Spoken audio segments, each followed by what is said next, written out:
Hello students, हम जो अपना हिस्ट्री का थर्ड चैप्टर जो है वो स्टार्ट किए थे उस उपयोजित इतिहास में जो है हम उपयोजित इतिहास और विविध विषयों में हुए अनुसंधान यानी क्या आविष्कार परिवर्तन।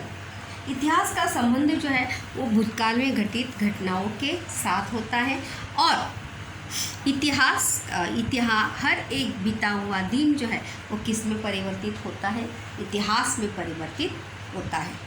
और वर्तमान की घटनाओं का संबंध जो है भूतकाल से होता है और हमारे भूतकाल और वर्तमान पर क्या निर्भर होता है, हमारा भविष्य निर्भर होता है। तो ऐसे ही कुछ विविध विषयों के अनुसंधान में उपयोजित इतिहास का क्या महत्व या क्या उसका भूमिका है, ये हम यहाँ पर देखने वाले हैं। कि इसमें अगर हम देखेंगे तो सामाजिक धार्मिक संगठन दर्शन यानी जैसे मैंने आपको बताया था तत्व ज्ञान, तकनीकी विज्ञान और विज्ञान जैसे विभिन्न क्षेत्रों में घटित हुई होती है। घटनाएं जो है हर क्षेत्र में घटित होती है, ऐसा नहीं कि इतिहास में ही घटनाएं घटित होती है, विज्ञान में भी घटनाएं जो है वो घटित हुई है। मतलब जो सिद्धांत वगैरह लिखे गए हुए हैं वो भी ये क्या है, इतिहास ही है। प्रत्येक ज्ञान संचय का अपना एक स्वतंत्र इतिहास होता है और प्रत्येक क्षेत्र की अगली यात्रा की दिशा जो है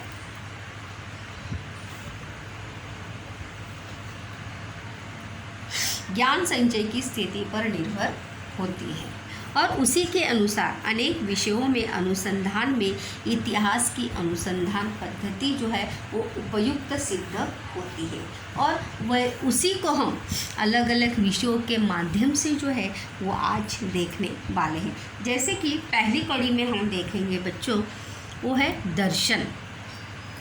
दर्शन यानी जैसे मैंने आपको बताया था, दर्शन का अर्थ है तत्व ज्ञान। क्या है? तत्व ज्ञान। याद रखिए, रिक्त स्थान के लिए, फिल इन द ब्लैंक्स के लिए आपको जो है ये याद रखना है कि विविध विचारधाराओं का उद्गम और उसका कारण बनी वैचारिक परंपरा। विविध विचारधाराएं, हर एक विचारधारा एक सोच जो है वो किससे निकलती है? ज्ञान से निकलती है, तत्व ज्ञान से निकलती है। उद्गम यानी क्या? उसकी शुरुआत, उसका कारण बनी वैचारिक परंपरा और उस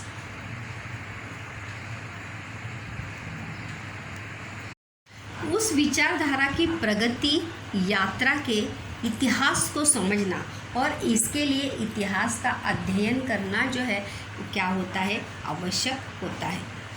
क्योंकि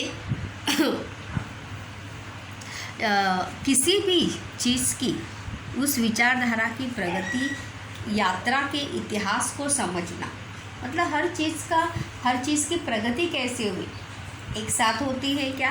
नहीं। अगर कोई आविष्कार होता है तो उसके पीछे भी बहुत बड़ा इतिहास होता है। थॉमस एडिसन ने जब बल्ब का आविष्कार किया था तो उसके पीछे भी बहुत सारी कहानियाँ, उसके पीछे भी बहुत इतिहास है। तो दर्शन को समझते समय वह दर्शन जिस भाषा में व्यक्त हुआ उस भाषा के इतिहास का भी उपयोग होता है। दर्शन यानी क्या? तत्व ज्ञान।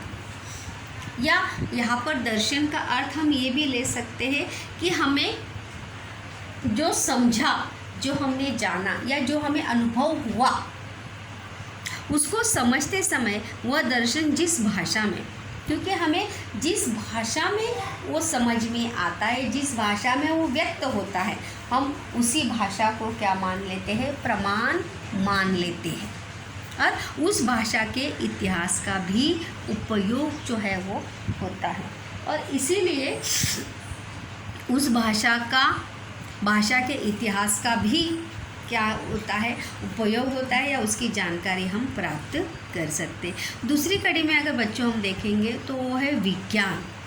विज्ञान यानी क्या? साइंस। तो देखिए, वैज्ञानिक आविष्कारों और सिद्धांतों का यहाँ पर देखिए जितने भी सब पॉइंट्स है 6 या 7 इतिहास अनुसंधान की वैज्ञानिक प्रणाली में जितने भी सब सॉरी, जितने भी सब पॉइंट्स है उसमें एक एक करके भी पूछा जा सकता है टिप्पणी के लिए, और 3 या 2 भी पूछे जा सकते हैं विस्तार पूर्वक में। तो इसलिए हर पॉइंट को जो है आपको अच्छे से समझना आवश्यक है। देखिए, वैज्ञानिक आविष्कारों और सिद्धांतों का कालक्रम और उन आविष्कारों की कारण परंपरा की श्रृंखला को समझने के लिए विज्ञान के इतिहास का अध्ययन करना पड़ता है। वैज्ञानिक आविष्कारों और सिद्धांतों, वैज्ञानिक आविष्कार जैसे थॉमस एडिसन ने जो बल्ब का आविष्कार किया, ग्रैहम बेल ने जो टेलीफोन की खोज की थी, न्यूटन का सिद्धांत, आर्किमिडीज का सिद्धांत, इन सभी आविष्कारों और सिद्धांतों का कालक्रम और कारण परंपरा की श्रृंखला यानी क्या, प्रॉपर ऑर्डर को, क्रम समझने के लिए, मतलब उसकी शुरुआत कैसे हुई, उस सिद्धांतों के बारे में, उन आविष्कारों के बारे में, उन वैज्ञानिकों के मन में कब बात आई, उन्होंने कौन से प्रयास किए, उन्हें कौन सी मुसीबत, मतलब कौन सी समस्याएं उनके सामने आई, किस प्रकार से, मतलब कौन से साधन सामग्री का उन्होंने उपयोग किया। जब हम इन सभी की कारण मीमांसा करेंगे, उन सभी के कारणों की हम खोज करेंगे, तो वो क्या हो जाएगा, विज्ञान के इतिहास का अध्ययन। क्या हो जाएगा, विज्ञान के इतिहास का अध्ययन करना पड़ता है। जब हम ऐसी खोज करेंगे तब कहा जाता है कि आवश्यकता आविष्कार की जननी है, और ऐसा कहते भी है कि आवश्यकता आविष्कार की जननी है, कि जब आविष्कार, मतलब आवश्यकता होती है तभी आविष्कार होते हैं, तभी नए नए निर्माण जो है वो होते हैं। कई बार वैज्ञानिक आविष्कार मनुष्य की आवश्यकताओं की पूर्ति करने और जिज्ञासा का शमन करने के प्रयासों का परिणाम होते हैं। सही बात है कि कई बार वैज्ञानिक आविष्कार जो है वो मनुष्य की आवश्यकताओं की पूर्ति, अगर हम थॉमस एडिसन के आविष्कार की बात करेंगे तो वहाँ पे मनुष्य की आवश्यकताओं की पूर्ति थी। उसके पीछे क्या पूर्ति थी, वहाँ पर वो ऐसे दिए की खोज करना चाहता था जो क्या हो, सस्ता भी हो, टिकाऊ भी हो और अंधेरे को क्या कर सके, दूर कर सके। तो उसके पीछे क्या थी, मनुष्य की एक आवश्यकता थी। और जिज्ञासा, तो कभी वैज्ञानिकों के मन में जिज्ञासा निर्माण होती, जैसे न्यूटन के मन में जिज्ञासा थी, न्यूटन ने बल का सिद्धांत किया, आर्किमिडीज का सिद्धांत है, तो उनके मन की जो जिज्ञासा थी, उस जिज्ञासा को दूर करने के लिए, शांत करने के लिए जो है उन्होंने क्या किए, आविष्कार किए। यहाँ पे देखो वही बात यहाँ पर बताइए कि जिज्ञासा का शमन करने के प्रयासों का परिणाम जो है क्या होते हैं, आविष्कार और सिद्धांत होते हैं। इसके लिए पूर्ववर्ती वैज्ञानिक ज्ञान का उपयोग किया जाता है। और इसके लिए पूर्ववर्ती मतलब इसके पहले अगर किसी ने उस क्षेत्र में या उस विषय में किसी वैज्ञानिक ने कुछ आविष्कार या खोज की है तो उसका भी आधार जो है वहाँ पर लिया जाता है। इन आविष्कारों के पीछे जो कारण परंपरा और कालक्रम होता है उसे समझने के लिए विज्ञान का इतिहास का ज्ञान उपयोगी सिद्ध होता है। और इन आविष्कारों के पीछे जो कारण है, जो कारण परंपरा और कालक्रम होता है, कालक्रम यानी क्या, समय, कौन से समय में ये सब आविष्कार जो है वो किए गए, कौन सा समय था, उसका प्रॉपर ऑर्डर क्या था, शुरुआत कैसे हुई, ये सभी जब हम खोजेंगे उसके समझने के लिए हमें विज्ञान के इतिहास का ज्ञान जो है उपयोगी सिद्ध होता है। मानो आप में से किसी ने तय कर लिया कि मुझे न्यूटन के सिद्धांत के पीछे का इतिहास जो है वो जानना है, तब जब आप इसके बारे में जानना चाहोगे तब आप उसकी क्या करोगे, खोज करोगे और उसके संबंधित जानकारी जो है वो प्राप्त करोगे। उसे कहा जाता है विज्ञान से संबंधित उपयोजित इतिहास। क्या कहा जाएगा उसे? विज्ञान से संबंधित उपयोजित इतिहास। क्योंकि हम विज्ञान से रिलेटेड उस टॉपिक, जैसे ग्राहम बेल टेलीफोन का आविष्कार किया था, तो उसके बारे में जब हम छानबीन करेंगे, जानकारी लेंगे, उसके पूरे आविष्कार का जब हम विश्लेषण करेंगे, तब वो हो गया आपका उपयोजित इतिहास। ऑप्शन स्टूडेंट्स, आपको विज्ञान ये पार्ट जो है यहाँ पर समझ में आया होगा, क्योंकि यहाँ पर एक एक टॉपिक भी आपके टिप्पणी के लिए पूछा जाता है। उसके बाद है तकनीकी विज्ञान। तकनीकी विज्ञान यानी टेक्नोलॉजी। अगर आज हम वर्तमान समय के बच्चों अगर बात करेंगे, तो तकनीकी विज्ञान जो है हमें हर क्षेत्र में देखने को मिलता है। हर क्षेत्र में हमें तकनीकी विज्ञान जो है वो देखने को मिलता है। ऐसा कोई भी क्षेत्र जो है वो छूटा नहीं है जहाँ पर तकनीकी विज्ञान का उपयोग जो है वो होता नहीं। हर क्षेत्र में, कृषि, फिर चाहे वो खेती का क्षेत्र लो, वस्तुओं का उत्पादन का क्षेत्र लो, स्थापत्य यानी क्या? स्थापत्य यानी जो इंटीरियर होते हैं, वास्तुकला विशारद, जिसे कहते हैं स्थापत्य शास्त्र। अभियांत्रिकी, देखिए I explain you again now. कृषि उत्पादन यानी खेती का उत्पादन, वस्तुओं का उत्पादन, जो वस्तुएं बनती अलग अलग प्रकार की, फिर चाहे वो रोज़मर्रा की वस्तुएं क्यों ना लो, साबुन से लेके शैम्पू तक या कोई भी चीज़ें। स्थापत्य यानी क्या? वास्तु विशारद। अभियांत्रिकी यानी इंजीनियर। आदि में होते गए परिवर्तन और उनके पीछे जो कारण परंपरा की श्रृंखला होती है, उसे समझने के लिए तकनीकी विज्ञान के इतिहास का अध्ययन करना आवश्यक होता है। मतलब इन क्षेत्र में जो उनके पीछे जो कारण परंपरा की श्रृंखला होती है, श्रृंखला यानी क्या? क्रम। श्रृंखला यानी क्या? क्रम, लाइंस। जैसे हम 1 2 3 4 5 6 7, उसी प्रकार से जो कारण परंपरा की श्रृंखला होती है, उसे समझने के लिए तकनीकी विज्ञान के इतिहास का अध्ययन करना आवश्यक होता है। अभी मैं आपको एक एक यहाँ पे एग्जाम्पल जो है यहाँ पर आपको एक्सप्लेन यहाँ पर बताती हूँ। कृषि उत्पादन, अगर हम देखेंगे कृषि उत्पादन या खेती से हम शुरुआत करते हैं कि पहले ज़माने में खेती जो है सिर्फ बैल के माध्यम से और हल के माध्यम से जो है, जो लकड़ी का या लोहे का जो हल होता था, उसके माध्यम से जो है सिर्फ खेती की जाती थी।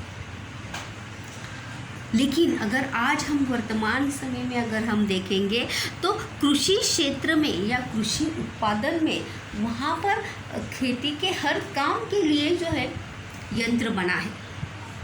क्या बना है? यंत्र बना है। बीज बोने के लिए, बीज छानने के लिए, उसकी सफाई करने के लिए, उसकी कटाई करने के लिए, हर एक बात के लिए जो है कृषि क्षेत्र में क्या बना है? यंत्र बना है। उसी को कहा जाता है कृषि उत्पादन से जुड़ा तकनीकी विज्ञान।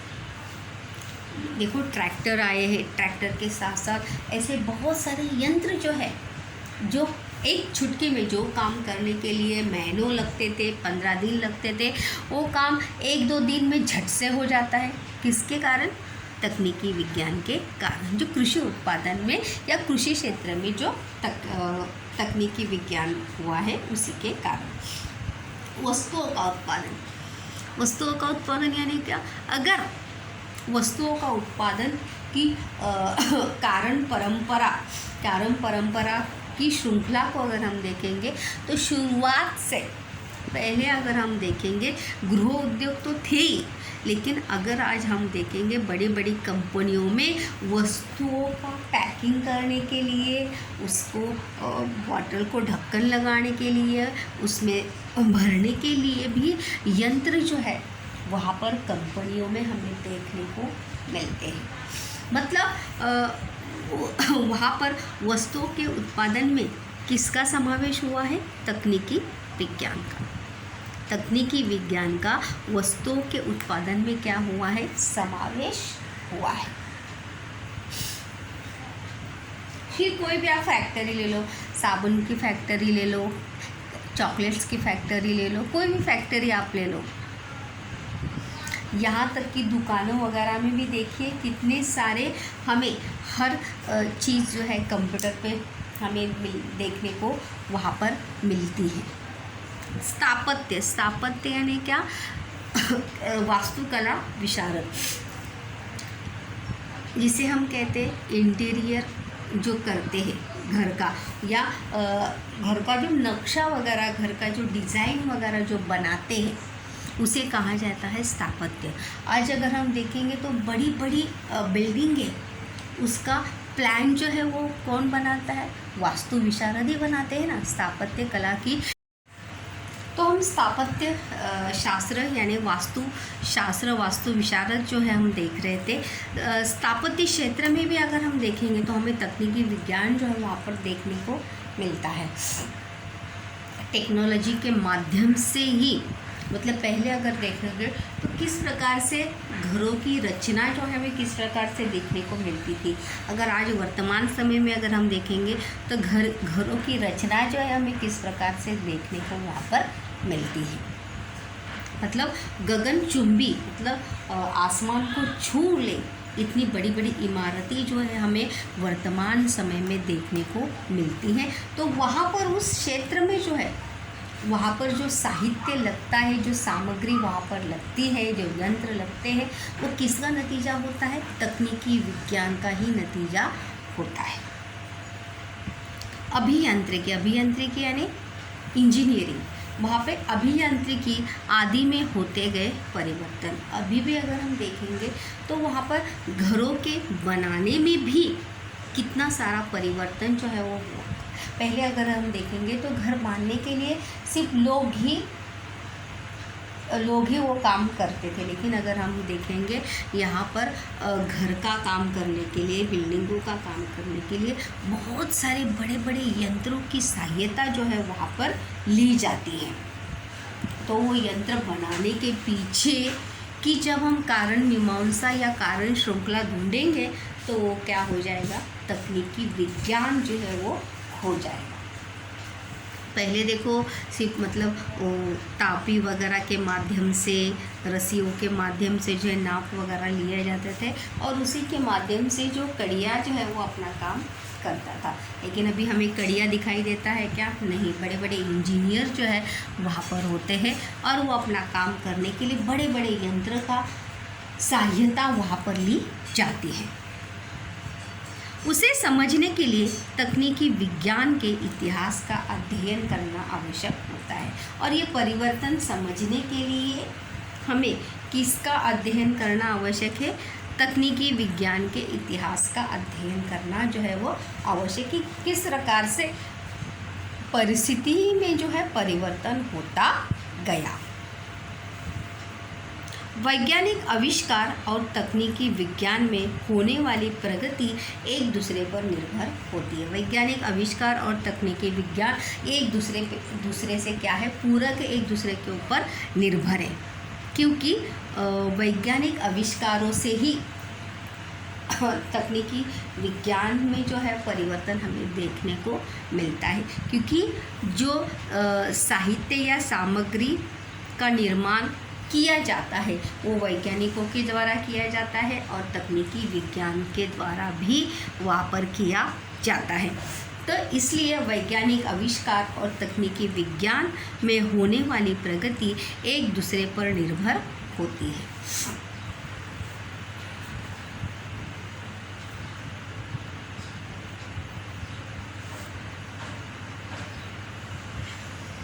यहाँ पर अगर हम दूसरा भी एक उदाहरण अगर लेंगे, हॉस्पिटल्स का भी उदाहरण अगर हम लेंगे तो हॉस्पिटल में भी देखिए कि कितने बड़े बड़े मशीन्स जो है वहाँ पर आई है। तो उन मशीनों का आविष्कार जो है किसने किया है? वैज्ञानिकों ने किया है। किसके माध्यम से? तकनीकी विज्ञान के माध्यम से, टेक्नोलॉजी के माध्यम से वो हुआ है। मतलब MRI जैसी मशीन जो है हमारे शरीर के अंदर की हलचलों को जो है क्या कर लेती है? कैच कर लेती है।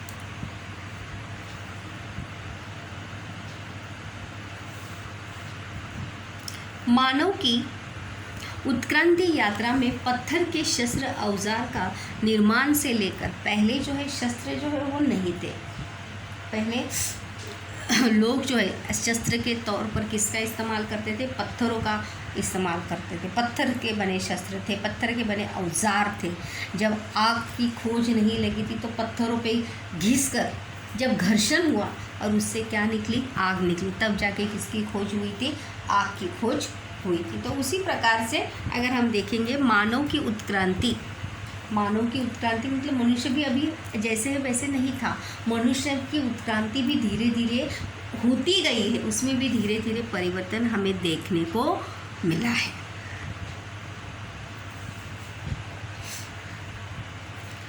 शस्त्र औजार निर्माण करने से लेकर कृषि उत्पादन का विकास होने तक, खेती की भी खोज।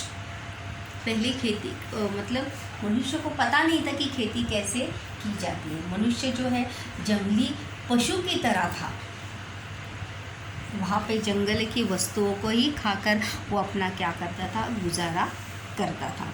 और तब जाके उसने देखा, उसने मतलब ये बात को जाना समझा कि जब बीज को, किसी भी बीज को ज़मीन के अंदर डालते हैं तो क्या होता है? वो पुनर्निर्मित होती है या उसका फिर से दूसरा निर्माण जो है हमें देखने को मिलता है। तो उसी को कहा जाता है कृषि उत्पादन का विकास होने तक उसके द्वारा ग्रहण किया गया विज्ञान और उस पर आधारित तकनीकी विज्ञान बहुत ही क्या है? महत्वपूर्ण था। मतलब कृषि उत्पादन का विकास मतलब कृषि क्षेत्र में जो आज हमें प्रगति देखने को मिली है वो किसके माध्यम से हुई है? तकनीकी विज्ञान के माध्यम से ही हुई है। कालांतर में विज्ञान में हुई उन्नति के फलस्वरूप उत्पादन प्रक्रिया का यांत्रिकीकरण होता गया। और अभी हम देखेंगे तो कारखानों में ज़्यादा से ज़्यादा हमें क्या देखने को मिलते हैं? यंत्र ही देखने को मिलते हैं। यह यांत्रिकीकरण किस प्रकार होता गया?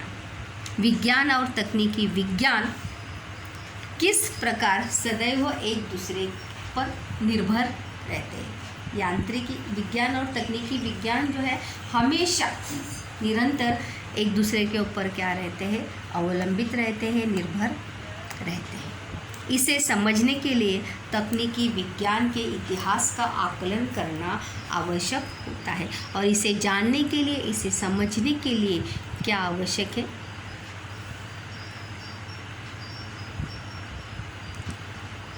तकनीकी विज्ञान के इतिहास का आकलन या समझना जो है बहुत ज़्यादा ज़रूरी है। जब हम इसे समझेंगे, जानेंगे, तब हमें देखेंगे कि हर क्षेत्र में किस प्रकार से तकनीकी विज्ञान जो है वो हमें देखने को मिल रहा है। दूसरा एक क्षेत्र है वो है चौथा, उद्योग धंधे और व्यापार।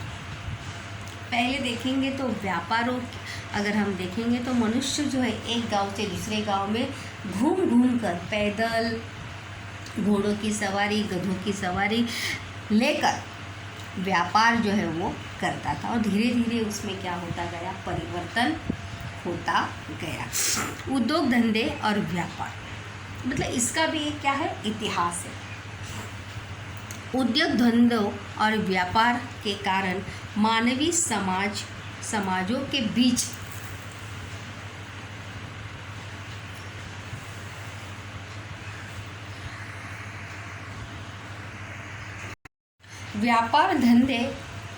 उद्योग धंधे और व्यापार के कारण जो है मनुष्य एक दूसरे से क्या है? जुड़ता है और पारस्परिक व्यवहार का क्षेत्र जो है वो फैल जाता है। क्योंकि एक व्यापार में और एक उद्योग धंधे में जो है एक व्यक्ति होता है क्या? बहुत सारे व्यक्ति जो है उस व्यापार से, उस व्यवसाय से जो है वो जुड़े होते हैं और इसलिए उन लोगों का क्या हो जाता है, पारस्परिक व्यवहार का क्षेत्र जो बहुत विस्तार हो जाता है। फलस्वरूप सांस्कृतिक संबंधों का जाल भी निरंतर विकसित होता जाता है और एक दूसरों के, इसी का परिणाम है कि सांस्कृतिक संबंधों का जाल भी निरंतर विकसित होता है। सांस्कृतिक मतलब वहाँ पे संस्कृति की लेन देन होती है, एक दूसरे की संस्कृति को लोग क्या लगते हैं, अपनाने लगते हैं। निरंतर विकसित होता है, निरंतर यानी क्या, हमेशा जो है उसमें परिवर्तन हमें देखने को मिलता है। अगर हम मुंबई की ही यहाँ पर अगर बात करेंगे तो मुंबई में विविध जाति धर्म के लोग हमें देखने को मिलते हैं, लेकिन कभी कभी देखिए बहुत समय तक अगर हम एक दूसरों के साथ, अपने आस पड़ोसियों के साथ अगर हम बहुत सालों से रहते हैं तो हम उनके संस्कृति को अपनाते हैं, उनके रहन सहन को, उनके खाना बनाने के तरीके को, बोलने के तरीके को जो है वो अपनाते हैं, सीखते हैं, या उस रहन सहन में हम क्या होते हैं, ढल जाते हैं। उसी को कहा जाता है कि इसका ही परिणाम ये होता है कि सांस्कृतिक संबंधों का जाल भी विकसित होता है, क्योंकि वहाँ पर संस्कृति की क्या होती है, लेन देन होती है, संस्कृति का आदान प्रदान होता है। आपने ये चीज़ जो है अक्सर इसका अनुभव जो है वहाँ पर लिया होगा अपने आस पड़ोस में।